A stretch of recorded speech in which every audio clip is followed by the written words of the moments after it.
toxic about that old worldview of organizations like the KKK, which have been a god-awful stain on our national history, is that they say that your skin color determines what you're allowed to say, what you're allowed to think. To say you have to shut up, sit down, and do as you're told. Yes, I don't know if you have seen this. Here is the truth. Congressman Priestley says we don't need any more brown faces that don't want to be a brown voice. There is nothing more racist than to say the color of someone's skin restrict what they are allowed to say or think. It was wrong when Democrats said it in 1860. It is wrong when Democrats say it today. I want to start with comments you made repeatedly now, referring to Massachusetts Congresswoman Ayanna Pressley and author Ibram Kendi as, quote, grand wizards of the modern KKK. Be aware, the Ku Klux Klan is not a political party. It's a terrorist organization. Historians view the Klan as the driving force behind lynchings of blacks in the American South. More than 4,000 people murdered from 1877 to 1950. And the group is linked to numerous other acts of racial violence continuing through the civil rights movement to the present day. You're running to be the leader of the free world, so your choice of words matter. Have you taken any time to reflect upon the possibility that comparing your political rivals to murderous terrorists might put their lives in danger at a time when hate crimes are on the rise? Or do you just don't care? So Reverend Sharpton, I don't look at the world through political parties. Frankly, it's good to see it's been 20 years since we last spoke. And part of the reason that I came to that event 20 years ago with you is that you were a political outsider just like I am in my own party. But let me talk about the issue you're actually asking about, which is that, you know, what's toxic about that old worldview of organizations like the KKK, which have been a god-awful stain on our national history, is that they say that your skin color determines what you're allowed to say, what you're allowed to think. To say you have to shut up, sit down, and do as you're told because you're black or brown-skinned.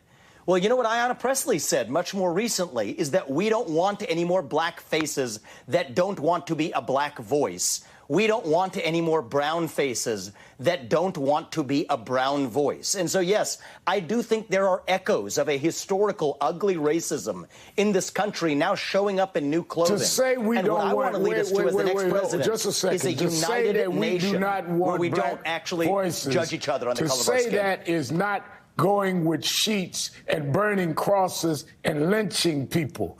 If she said something you disagree with, the point I'm making, you cannot equate Grand Wizard of the Ku Klux Klan with somebody saying something that you think is a little controversial or a little too far. Some of our relatives were terrorized by the Ku Klux Klan. I'm trying to get you to understand the pain of that. I know you're intellectually honest.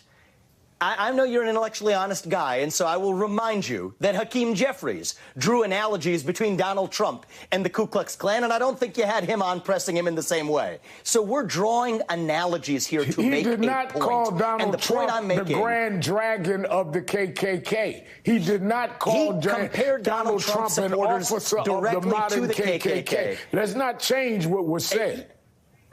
So, Reverend Sharpton, though, I'm calling out a double standard and saying that certain people can use certain analogies to make a point. Well, I'm using an analogy to make a point. And the point I'm making is we should stop seeing each other on the basis of our skin color. It was god-awful when the KKK did it. But you know what? We have to learn a lesson in the present that we're creating more racial division. Yes. When you take a look at what Priestley said, it is wrong.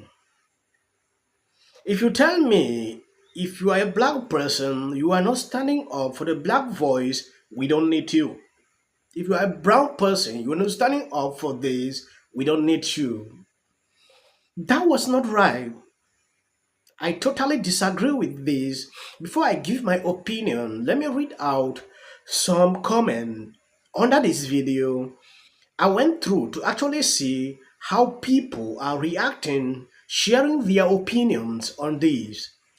Being a victim of oppressions in the United States is not enough to make you a revolutionary, just as dropping out of your mother's womb is not enough to make you human. People who are full of hate and anger against their oppressors or who always see us versus them can make a rebellion but not a revolution. The oppressed internationalize the values of the oppressor. Therefore, any group that achieves power, no matter how oppressed, is not going to act differently from their oppressors as long as they have not confronted the values that have internalized and consciously adopted different values.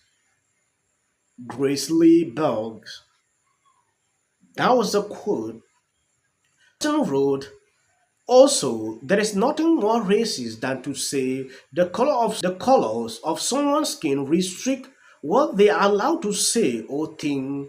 It was wrong when Democrats said it in 1860. It is wrong when Democrats say it today.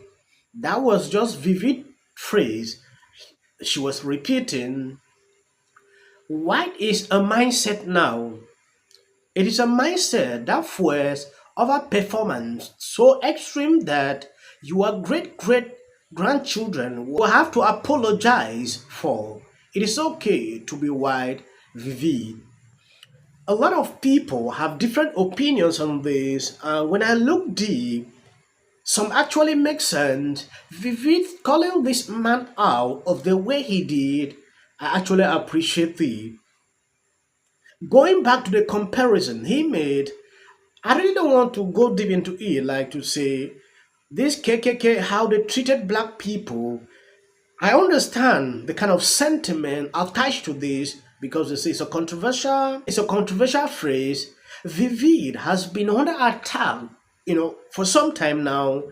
If you check CNN, MNBC, in fact, they all attacked him, bringing out real difficult questions to go after him is because he's outspoken. He speak out a lot of things people just imagining and can't say it, which to me that is all right. I want to know your thought pertaining to this phrase. Was Vivid right to say this? If he was okay, please drop on the comment section. Let me know because I often heard people when I give opinions on this topic reason at a certain moment I was not even doing this again. When I drop video, giving our opinions on race related issue, a lot of people on top, I don't know if my opinions are always abstract or what exactly I don't get.